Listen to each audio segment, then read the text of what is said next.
Hey, welcome back to another Just 5 Mins. It's David here, and we've got um, a contradictory sort of episode because it's about Obsidian note taking again. I did one, I think, episode 73.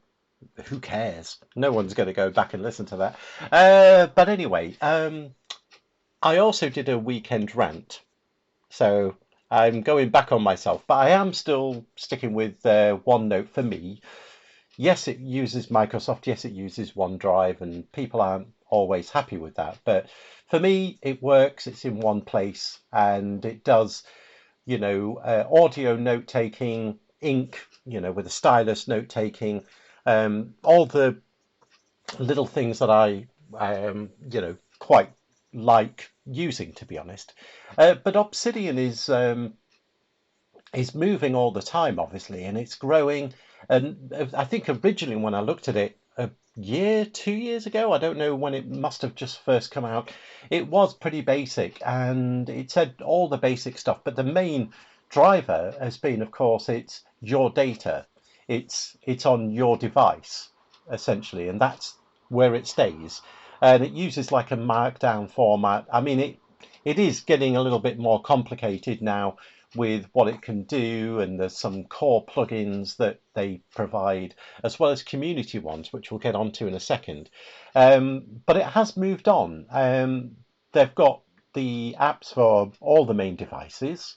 But one thing that I really missed, and I've tried it with a couple of things, is the synchronization between all your devices. Now, if you use Google Drive or OneDrive or Dropbox, I'm guessing, all those sorts of things, to store what they call the vault, where your notes get saved, then that's fine. It will synchronize, but for some reason on Android, it's got a permission issue. So you have to use a third-party thing, which is brilliant, by the way. I've used something called Folder Sync, it's not exclusive to Android, but I can tell it to sync the OneDrive, where the OneDrive syncing on my laptop, and on a MacBook or anything, like an iOS device.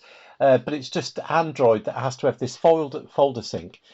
And therein lies the problem, that it starts to get very clatty. Is that a word? I think it is, isn't it?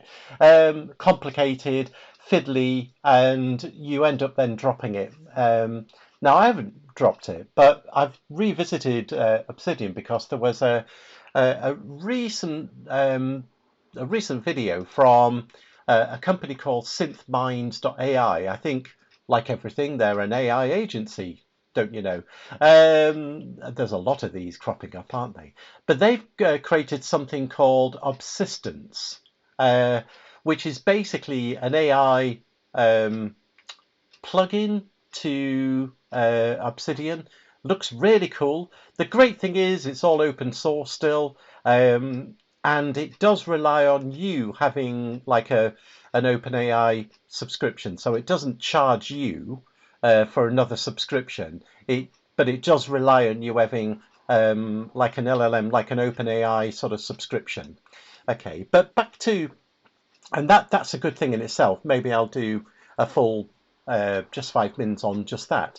But anyway, but Obsidian has moved on, and there are community plugins.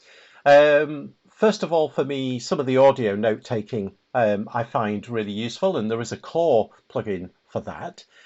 The ink stylus type thing, because every now and again I just fancy just writing rather than typing on a tablet with a pen. And there's a really cool community plugin, actually. I'll try to get the links in the show notes, and it works really, really well. And as I say, the final bit is that synchronization.